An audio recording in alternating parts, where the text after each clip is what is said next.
Hi there. Here I am with my halo on. Just give me a second and I'm going to go turn that off.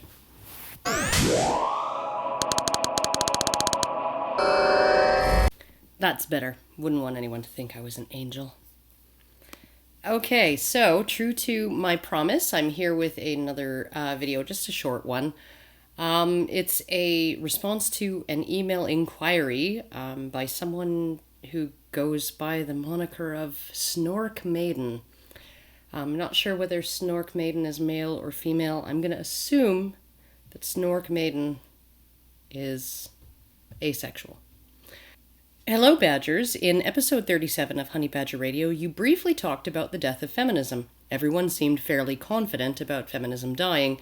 It was claimed that its current saturation is due in part to feminists knowing the game is up and wanting to make as much noise as possible, going out with a bang. I've got to say, it really doesn't feel like it's on its way out anytime soon. It's absolutely everywhere. It is endorsed, funded, and promoted by powerful establishments and institutions. My question is, what makes you so sure feminism is on the way out? Dare I say you seem a bit too confident and optimistic about its demise. Don't get me wrong, nothing would please me more than to see it exposed to the real world, then suffocate on the fresh air of reality. But I prefer to remain cautious about its downward spiral.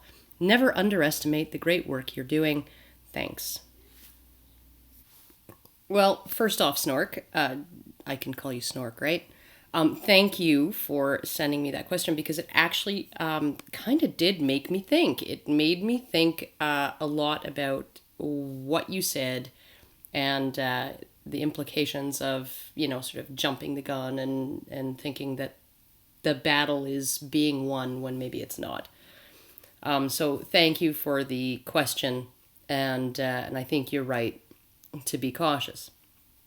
Now, I do believe that feminism's recent descent into complete stark raving lunacy, that is, its increasingly extreme and hostile responses to ever smaller and more trivial offenses.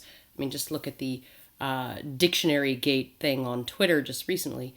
That's indeed a sign that feminists can sense that they're losing legitimacy, and through that legitimacy, through that loss of legitimacy, they're losing their stranglehold on the discourse.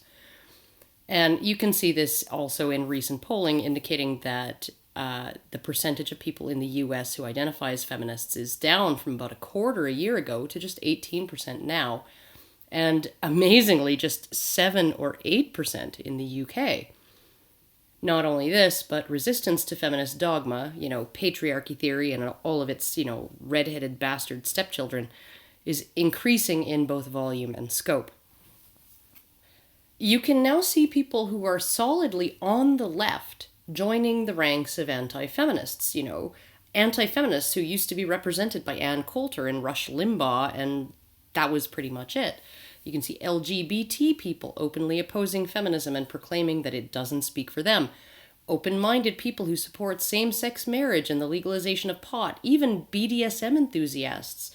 Nerds and geeks, socialists, libertarians. There's a huge spectrum of people who are now declaring themselves in opposition to certain tenets of feminist theory, doctrine, and practice. So the days of successfully portraying anti-feminists as Republican voting Rush Limbaugh fans or Don Draper clones, those days are fast receding. Traditionalism does still play a big role in opposing some of feminism's excesses, but they're no longer the only game in town. And the more people join, well, the more stressed out feminism is going to get. And feminism's reaction to this new reality is having a snowball effect on the public. As their antics get more ridiculous and authoritarian, it causes more people to turn against them, or to at least dismiss them as a small coven of perpetual malcontents out to ruin everyone else's good time. They're ruining university, they're ruining sex, they're ruining jokes, they're ruining comics, they're ruining video games, they're ruining open source, they're ruining the Hugo Awards, they're ruining a free and open internet. And of course, they're ruining any individual who crosses their path on the wrong day, saying or wearing the wrong thing. The only reason they still have any influence at all over the public is that they've managed to install themselves in institutions where they can exercise significant control over what people read, see, and hear. And that in turn has driven a lot of left-leaning people to sources like Breitbart to get their news, for crying out loud. I mean, it really is a delayed effect because so many of these people are high up in positions of power in the media and in government and in academia and all of these places. It's going to take a while for them to die off and allow the new sane blood to take over. It's sort of like the delayed effect of, when feminists talk about, oh, well, but there's still this wage gap among older women. Well, yeah, but among young women, the wage gap is reversed. Young women earn more than young men.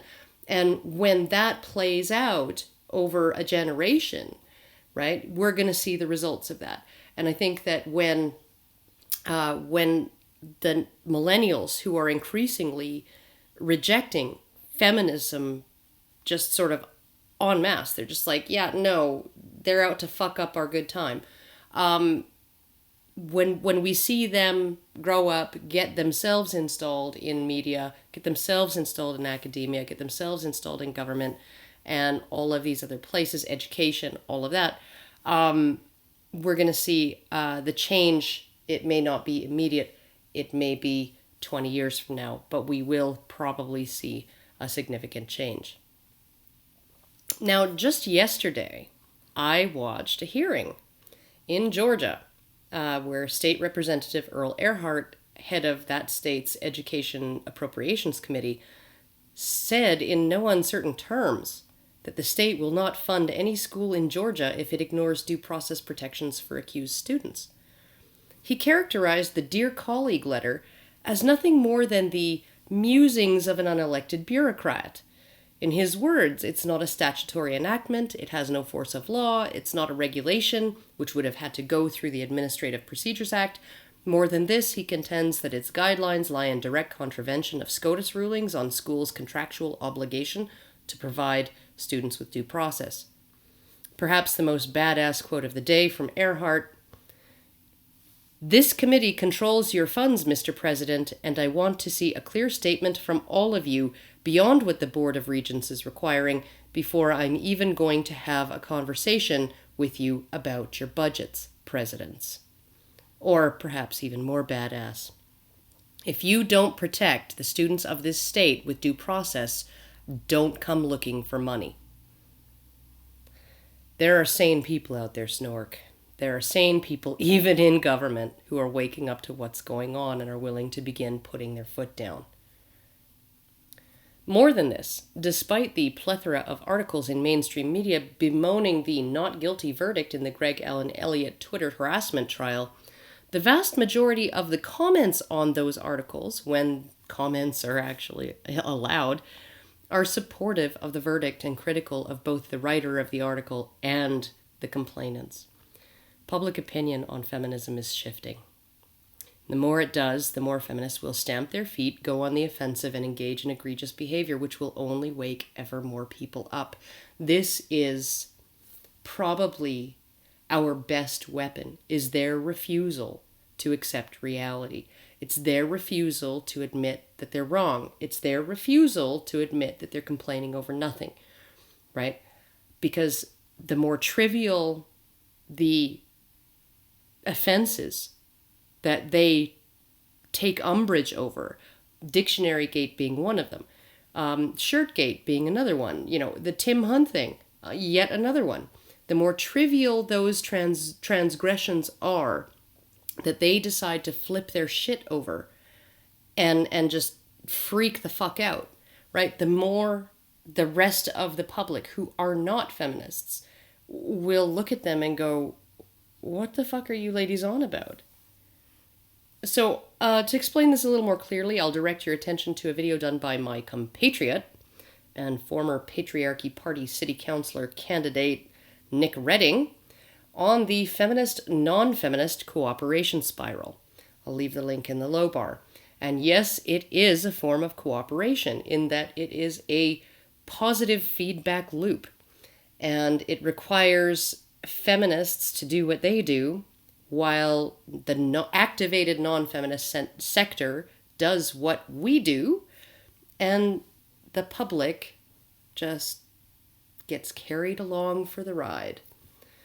Now, Nick may be crazy, but he's the right kind of crazy. The kind of crazy that's been predicting all of this stuff that's going on right now for some time. Sometimes you need someone who's an unconventional thinker to really see what's going on. So there's some good news here, and likely there's more good news to come. Like Leia told Tarkin, the more feminists tighten their grip, the more the discourse will slip through their fingers. And now for the bad news. You're not wrong. That is, even if we were to relegate the feminist ideology, things like patriarchy theory, rape culture, the Duluth model, standpoint theory, and all of that, to the status of Scientology or the nervous excitation theory of disease, we're not out of the woods. Why? Well, these ideas came from somewhere.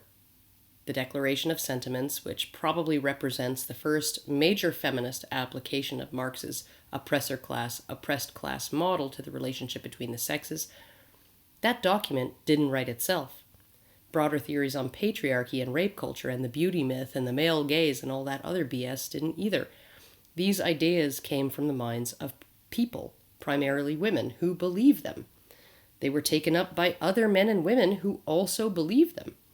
And the fact that they believed them with their feelings, rather than on the basis of reason or empiricism, actually makes it more difficult to convince them they're wrong, and more easy to convince them that this way of thinking is correct. It also makes it entirely likely that even if we were to thoroughly discredit the entire shebang, it will, I'm not even going to say entirely likely, it's guaranteed it's going to pop up again at some point. Feminism, to my mind, represents certain aspects of female nature and the feminine imperative politicized. Women's greater tendencies towards sensitivity and apprehension, and their hypergamous instincts, make them vulnerable to these narratives of male dominance and female subjugation or exploitation, and the covert nature of female power, which is facilitated by their greater neoteny, will make the rest of us vulnerable to these narratives as well. Our collective feelings about women as deserving of society's protection, provisioning, and support, and about men, that they're less deserving or not deserving at all, will always be with us to some degree. Our greater ability to perceive a man as a potential threat than a woman will always be with us. It just will. Sexism will always exist to some extent, and the way our natural sexism pulls us is going to continue to be in the direction of perceiving women as harmless, benign, and deserving of care and concern, and perceiving men as really none of those things. So this is not a battle that can be won and then we just put it to bed. Like, we're not going to be able to ever put this to bed. It's never going to happen. But what we can do and what we can hope for is that the theories, right, the patriarchy as a system of oppression of women to the uniform and universal privileging of men that men set up for their own benefit, all of those ideas that the only there is no such thing as a just patriarchy. There is no such thing as a system that is just if men are in charge of it. All of those that men are naturally or culturally or socialized into some sort of malfeasance and misogyny and hatred of women.